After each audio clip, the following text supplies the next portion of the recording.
Hi folks, in this video I'm going to explain how to come into the Supreme.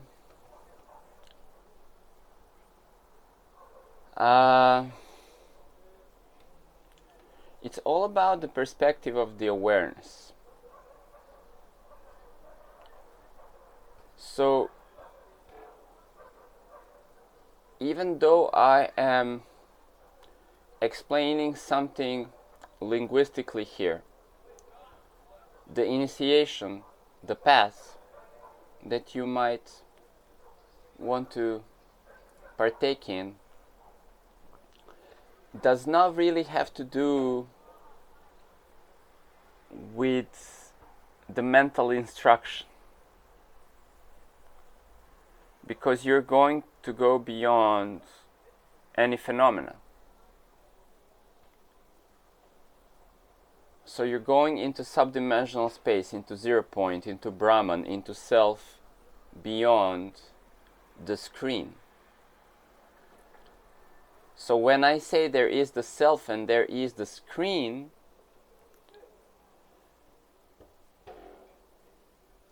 I'm asking you not to understand this in a very intellectual way.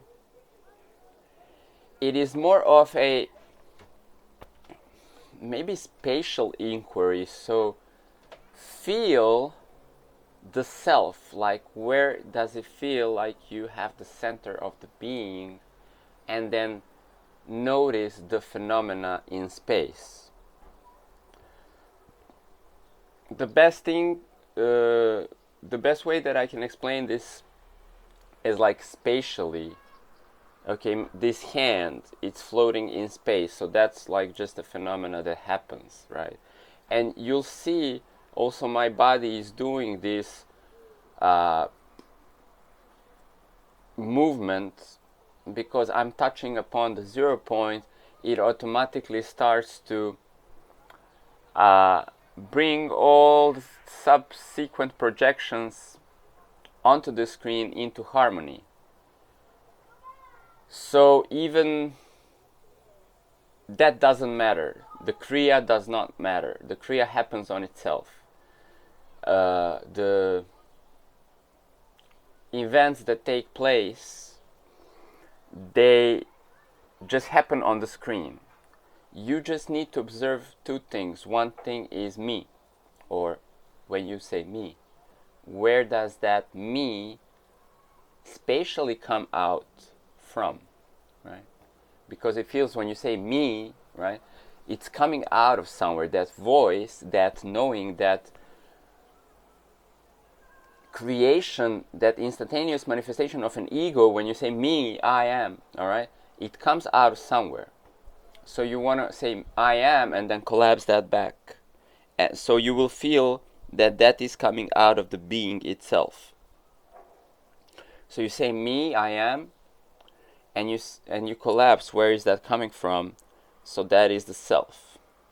Now where I am is it's emanated into the screen. So now we'll just discuss the screen. The space in which phenomena arises. All these phenomena. Now, I don't know, outside here I have, I have buildings and the sky. And then right here I have the body in space, and I can go with these tentacles, I can go into the space, I can touch things, right? And then I'm seeing the world. And about this world that I'm seeing, I know these things. This is an object. Now I can describe this object. This is an object on the screen. And then my mind could assert different functions to these objects. This is a Buddha. Or you can say this is a stone, statue. And then meanings arise about this object on the screen. But here's the simplification. in the screen, all objects, whether it's Master Snoopy, oh my god, I just dropped Snoopy on the floor, give me a second. Okay, so I have Zen Master Snoopy here, and I have Buddha, right? And then there is this talking head. Now, these three heads appear on the screen through the interplay of 5 elements. So the screen is element emptiness, space, and then the other 5 elements, earth, wind, water, fire, and energy, or doesn't really matter. These elements play inside of the space and they make up these heads. So we are going to take a step out of the meaning, because now in the screen, in the juxtaposition of all the elements, it becomes hi, oh, you look mighty nice, oh, you look kind of plastic. And so we have all these meanings, but these all meanings, the intellect, it's all correlations within the screen.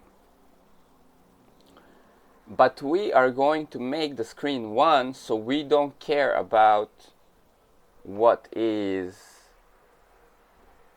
being presented on the screen. It can be a tiger strolling in and out of the screen, it does not matter, right? It can be I am the lower self, the animalistic drive, right?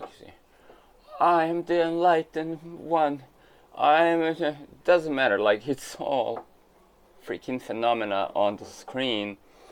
So to go beyond this understanding of the phenomena, we're saying non-duality. There is only the screen, and everything on the screen is created from these little pixels, the elements. We call it Maya, the illusion. Within the illusion, there are all kind of things appearing on the screen. There is like empty space, and then it comes like, whoo, Snoopy, and then Snoopy goes out of the screen, right? So this is life. The experience of life is a screen, and the experiencer is the self. The self, it has no attributes. We can call it pure consciousness. It has no attributes whatsoever. It simply sees the screen. When the self is looking at the screen, becomes immersed in the mind mind is like a computer. Now, right now, you're looking at the screen on which I am talking on a YouTube video, right? So what is arranging the pixels on the screen and how things show up is the computer. Now, the computer and the screen, they're one. It's just a smartphone. The universe is a smartphone. Okay, it does not matter. It's all wired up so that once you start looking at the screen and somebody's talking, blah, blah, blah, blah, you become immersed into the experience. And all of a sudden you find yourself in the body. And that body is part of the simulation, right?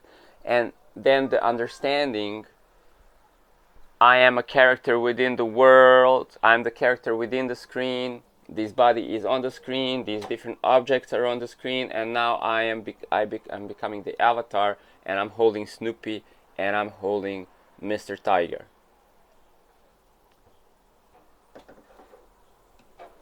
So, goal number 1. Now, you will excuse me because when I am coinciding, if I'm in the screen, I might get all twisted up in the game. If I'm coinciding with the Brahman,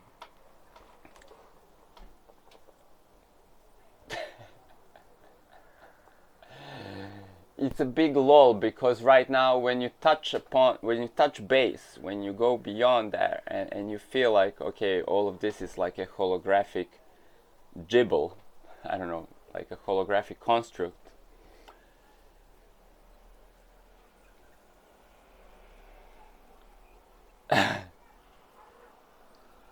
So this is what happens, like you touch base, all of a sudden everything turns meaningless, everything turns empty.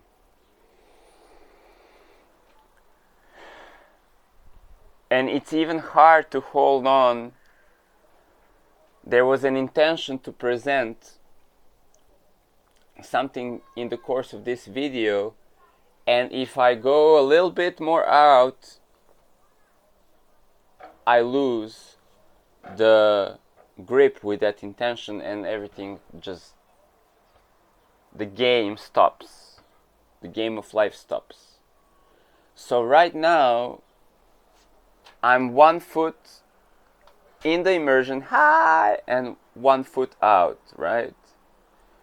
So I can touch base with the subdimensional space and with pure consciousness itself, and then also be present in the immersion.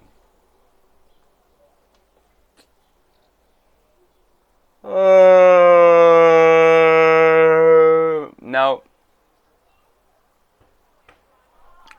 I'm gonna say that this also is sort of, I used to do this all the time before. Actually, I was playing very little inside of life because there was no even feedback loop and a desire or whatever to do anything, so I was just sitting in the void. And when I come into life and there are impressions and energies on the screen that are connected to this avatar, to this body, when I start meditating on the void, or touching that 0 point space, something happens that is sort of hard, a little bit hard at the beginning. First of all, like you're losing this, like this starts to disappear. And then another thing, like if I would, there's Kriya or something, or there's this like just you sweat, or something happens because there is just a rearrangement of all the quanta, all the energetic memory inside of the architectures of dimensions. They start to move and reconfigure.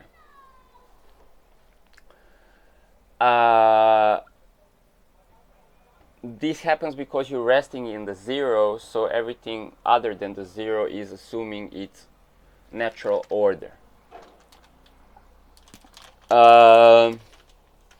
So if I'm in the game and if I go into the zero, there's like it feels like a purge, or I'm sweating, or I'm getting hit by loads of like Kriya sequences, which are attuning things. Also, there is a sort of derealization or dissociation from reality. It's hard to have a grasp onto a reality or any intention that you wanted to have in this reality, because you just forget all of it. You just let go, and your mind becomes empty of things. Now I'm catching a stream and I'm downloading and transmission, I'm speaking something, and it's really because I seeded an idea, and then I am expanding on that, and I am not letting that idea disappear. If I let it disappear, it like this, it will not exist. This transmission will not exist anymore. So I caught an idea, and I'm expanding on an idea, and I'm clinging to the idea. I'm actually holding this whole transmission, this conversation, I'm holding that. And it wants to disappear. It wants to dissolve because it's just blah blah. It's not a real thing. It's just a blah blah appearing in an imaginary blah blah world. Now, okay. Now I will let it go. And then I will respawn.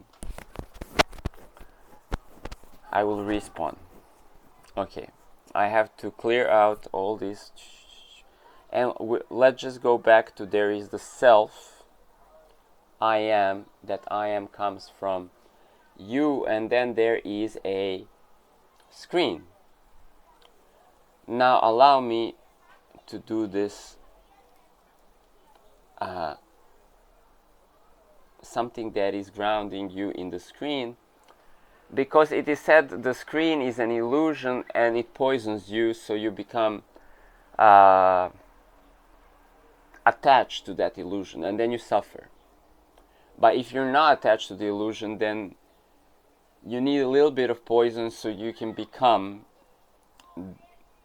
embodied inside of it. Now I don't know which way what to do, but this does it for me. It's like I exist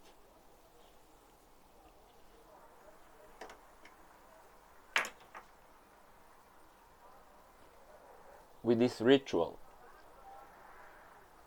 of having experience of the senses that keeps me inside the screen so I don't fade out. So now there is a self observing the screen, and inside of the screen you're busy. And I could be driving a car and doing this podcast. It just, you know, you need a sensual experience to kind of be inside of that.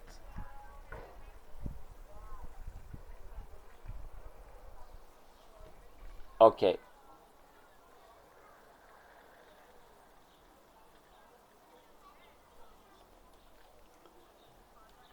Maybe I should get a car and make the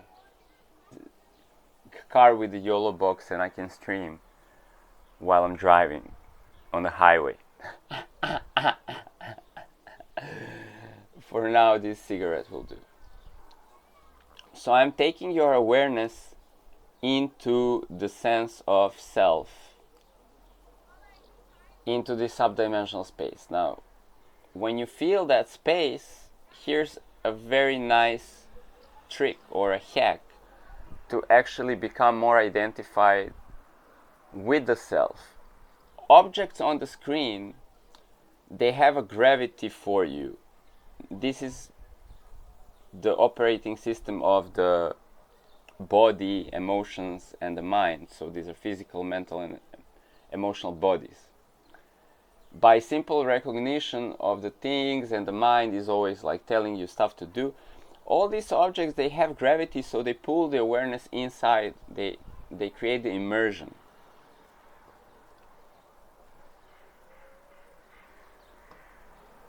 Now here's the trick. If you imagine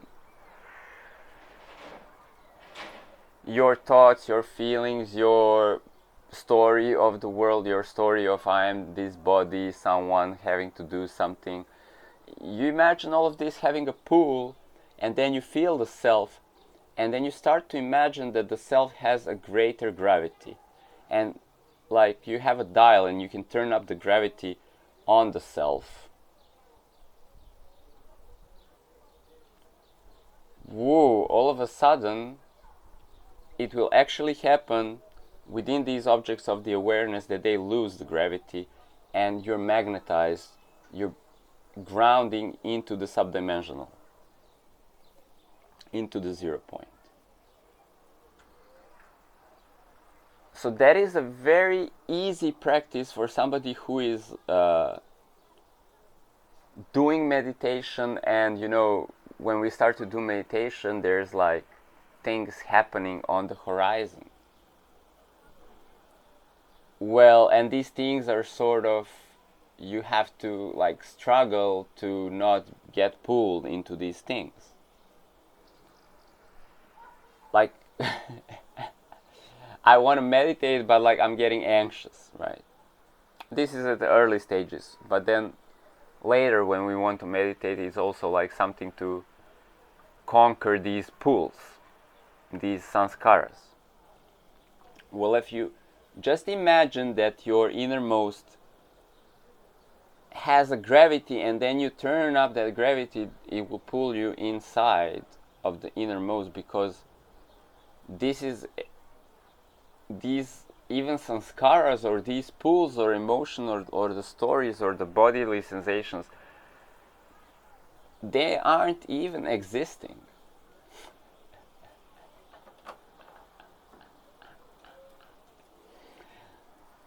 And the jiva or the person that is having a trouble to meditate, that is an assumed identity that does not even exist.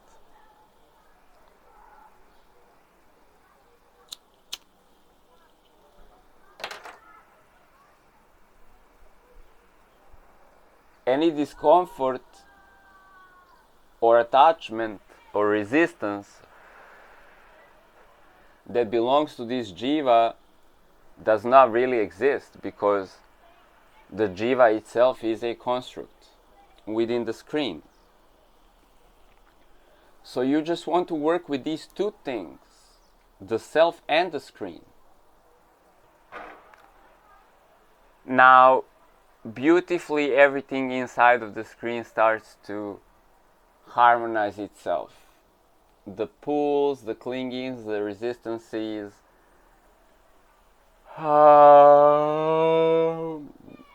they just start to melt down, and everything brings itself into a neutral state of harmony without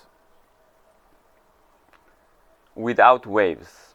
So you can call it that, like the perfect peace or the supreme peace in the screen as without. And this is the goal of this explanation. This is the goal of this initiation.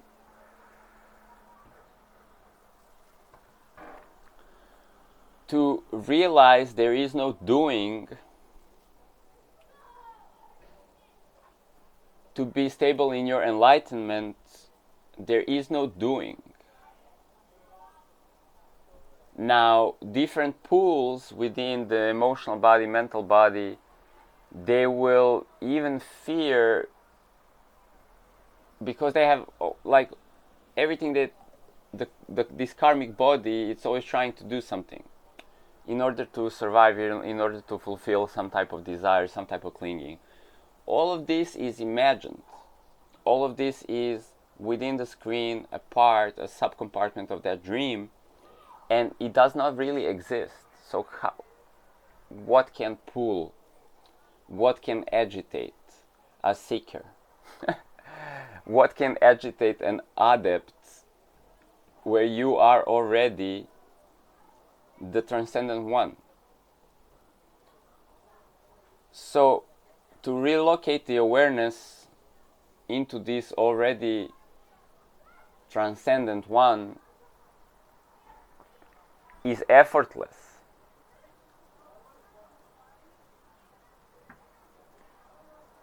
And this is the path.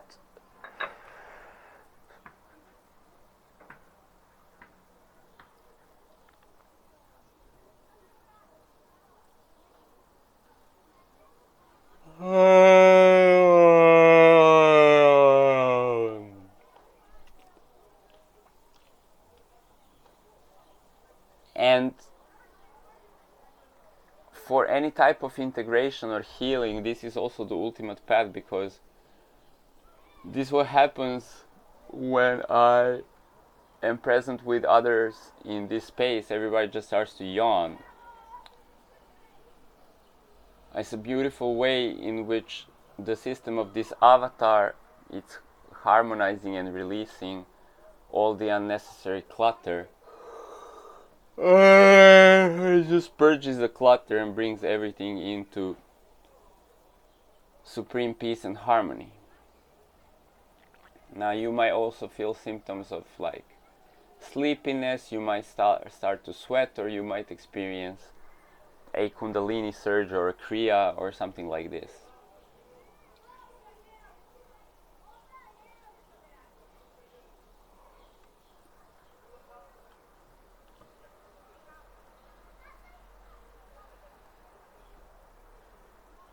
Now, do not be entertained by any movements on the screen, not the kriya. The kriya happens, the dream objects, they harmonize. Nothing of this should concern you. Only the self should concern you.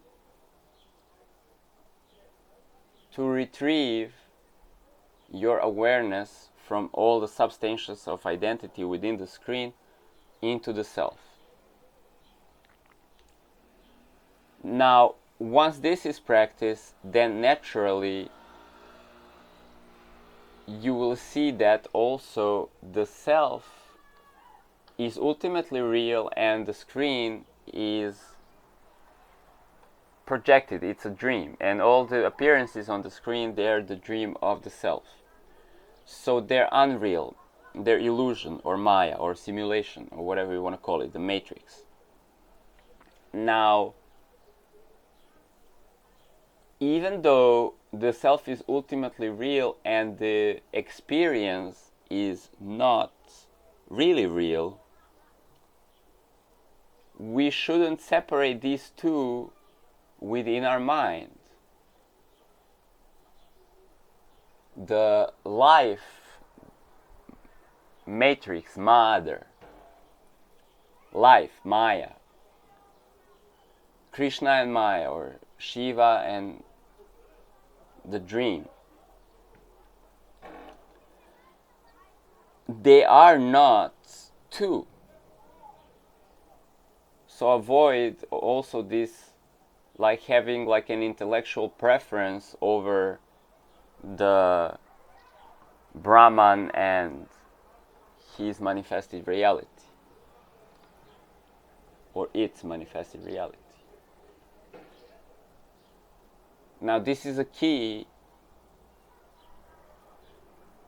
of non-dual teaching. Is in the beginning of non-dual teaching there is a disregard of the illusion so we can come into the self, but now we are in the self and we are sitting here,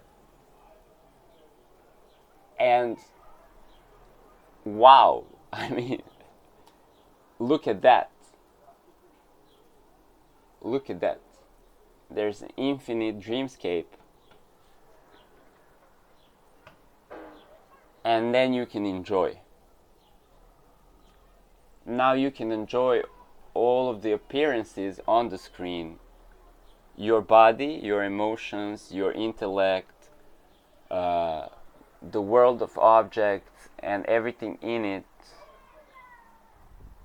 without losing yourself.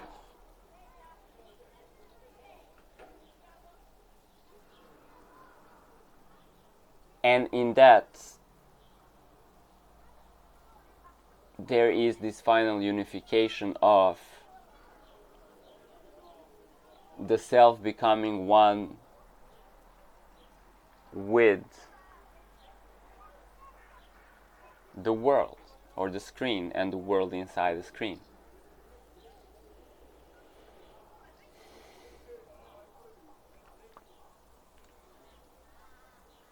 Now when you do this, there's no reason to ever get lost again, presuming you're the little person or the little body inside of the infinite world that has to procure or acquire something. All things are already manifest. because you have the screen, you have the remote control. It is your mental faculty in which you can just choose different things from the menu, and all of these things will be effortlessly manifested, but it is not the ego or the person or the jiva manifesting these things, so they're effortless.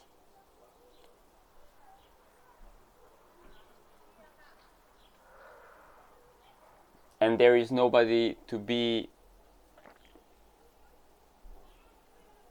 and there is no little imaginary station of identity, imaginary person to be separate from God. There is nobody to have some kind of problem or have some kind of ailment or some kind of disempowerment or some kind of whatever. It all just is, and it is perfect, and whatever shows up on the screen is part of this perfection, because now the Krishna and Maya are dancing.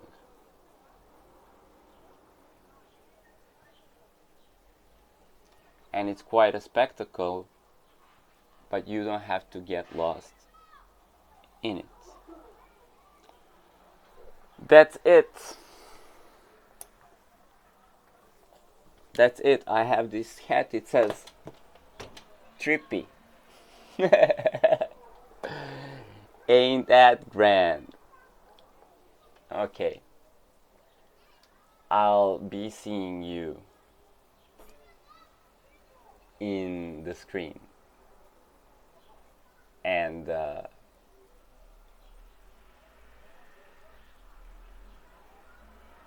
the same time we'll be touching base outside of the screen as one. So ain't that grand?